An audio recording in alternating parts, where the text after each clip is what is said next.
मित्रांनो, आई कुठे काय करते या मालिकेच्या आजच्या भागामध्ये आपण पाहणार आहोत की कांचन रडतच एका ठिकाणी बसलेली असते.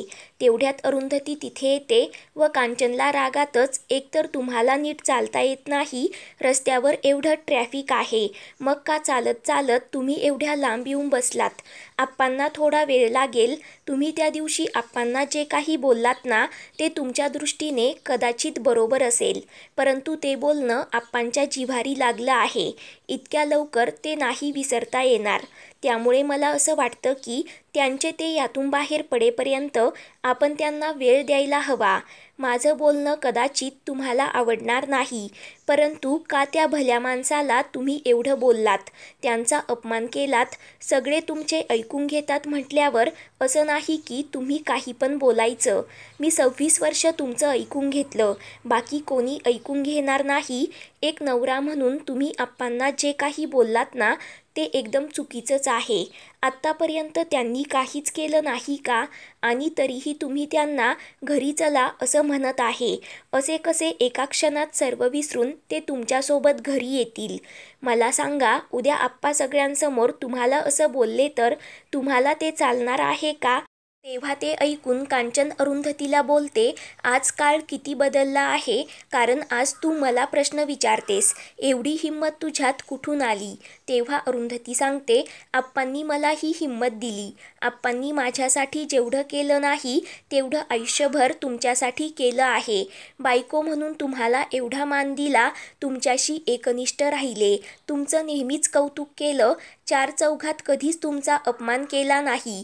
हे सुद्धा किती मोठं आहे ते तुम्हाला नाही कळणार. ते फक्त मला विचारा. आणि नसेल आप्पांनी महाल बांधला, परंतु तरीही तुम्ही खूप नशीबवान आहात, कारण तुमच्या नवऱ्याचं तुमच्यावर प्रेम आहे. त्याला नावं ठेवून असं नशिबाला नाराज करू नका, कारण प्रत्येकीच्या वाट्याला असं सुख येत नाही. तर तेव्हा कांचन माझं चुकलं असं म्हणत खूप रडू लागते व डोक्याला हात लावते. तर दुसरीकडे अनिरुद्ध वैतागाने सर्वांना विचारत असतो की आई, आप्पांची तब्येत बिघडली आहे का? संजना त्यांना काही बोलली का? यश कुठे गेला? नेमकी काय झालं मला कोणीतरी सांगा. परंतु कोणीही अनिरुद्धला काही सांगत नाही. तर तेवढ्यात संजना व यश तिथे येतात. तर अनिरुद्ध संजनावर कुत्र्यासारखा धावून जातो व आई, आप्पा तुझ्यासोबत होते, मग तू एकटीच कशी घरी आलीस? ते दोघेजण कुठे आहेत असा प्रश्न करतो. ते पाहून संजना खूपच घाबरते. तर दुसरीकडे कांचन खूप रडत असते. तर अरुंधती तिच्याजवळ जाऊन बसते व सांगते, मी खूप विचार केला.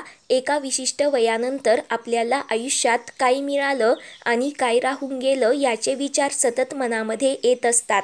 ज्या गोष्टी राहून गेल्या त्याचा खूप त्रास होतो, मग आपण त्याचा राग दुसऱ्यांवर काढतो. परंतु माझ्या अनुभवातून मला एकच गोष्ट शिकायला मिळाली, शेवटी इतरांना कितीही दोष देऊन काही उपयोग नसतो. आपल्या आयुष्यात बदल फक्त आपणच घडवून आणू शकतो. परंतु त्या वेळेला तो केला गेला नाही तर दुसऱ्यांना बोलून काही फायदा नाही. त्यावर कांचन सांगते, आमच्या वेळी दुसरं काय होतं? ज्या घरात लग्न करून जायचं तिथेच सगळं आयुष्य काढायचं. नवरा देईल ते घ्यायचं आणि विरोध केला तर तोही थोडासा. तर अरुंधती बोलते, त्या मानाने तुम्ही खूप पुढारलेल्या होतात. घरात तुमची सत्ता होती. आप्पा तुमचं ऐकायचे, तुमचं मत विचारात घ्यायचे. मी हे सर्व पाहिलं आहे.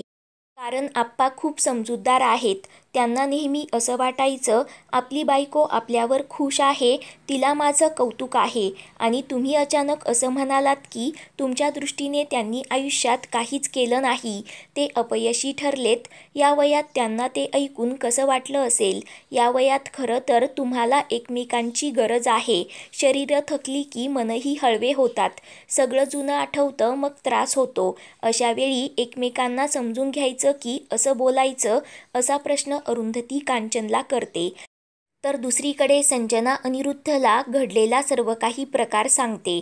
तर अनिरुद्ध धक्क्याने आई आप्पांना असं बोलली तरीही तू गप्प राहिलास का असं अविनाशला विचारतो. तेव्हा अविनाश बोलतो, आईच्या तोंडावरचा ताबा सुटला होता, ती कोणाचं काही ऐकत नव्हती आणि घरातल्यांच्या भांडणामध्ये मी पडत नाही कारण तूच मला म्हणाला होतास की तू इतकी वर्ष घरात नव्हतास, या घराशी तुझा काही संबंध नाही.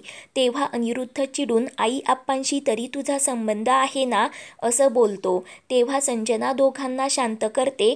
तेव्हा अनिरुद्ध तिला बोलतो, आप्पा घर सोडून गेले, एवढी वेळ त्यांच्यावर आलीच कशी? त्यावेळेला इथे कोण कोण होतं मला सांगा असं बोलतो व निमित्त संजना होती का असं सर्वांना विचारतो व संजनावर खूपच भडकतो. तेव्हा संजना घाबरत मी काहीच केलं नाही असं अनिरुद्धला सांगते. तर अनिरुद्ध बोलतो, तू जर उघड केलं नसलं तरीही आतून काड्या घालूच शकते. जर मला कळलं ना की हे सर्व तुझ्यामुळे झालं, तू आईचे कान भरवलेस, तर मी तुझ्या हाताला धरून तुला घराच्या बाहेर काढीन. तेव्हा ते ऐकून संजनाला घामच फुटतो. तर दुसरीकडे कांचन अरुंधतीला बोलते, तुझं बरोबर आहे, एकमेकांना समजून घ्यायला हवं. यांनी सर्वांसाठी खूप केलं आहे. माझ्या भावंडांची शिक्षणंसुद्धा यांनीच केली, परंतु कधी बोलून दाखवलं नाही आणि मी बोलून सगळं काही घालवलं. तेव्हा अरुंधती सांगते, थोडा वेळ जाऊ देत, आप्पा सगळं विसरतील, कारण तेही तुमच्याशिवाय नाही राहू शकत. तुम्ही मला जेव्हा बोलायचात ना तेव्हा मला खूप वाईट वाटायचं, परंतु कधी तुमचा राग आला नाही. परंतु त्या दिवशी जेव्हा तुम्ही आप्पांना बोललात ना तेव्हा मात्र मला तुमचा खूप राग आला. एवढ्या साध्या माणसाला तुम्ही असं बोलायला नको होतं. तर तेव्हा कांचन रडत सांगते, माझ्या हातून फार मोठं पाप घडलं. मी यांना यांच्याच घरातून जायला सांगितलं. आता देवही मला माफ करणार नाही. हा सगळा राग तुझ्यावरचाच होता.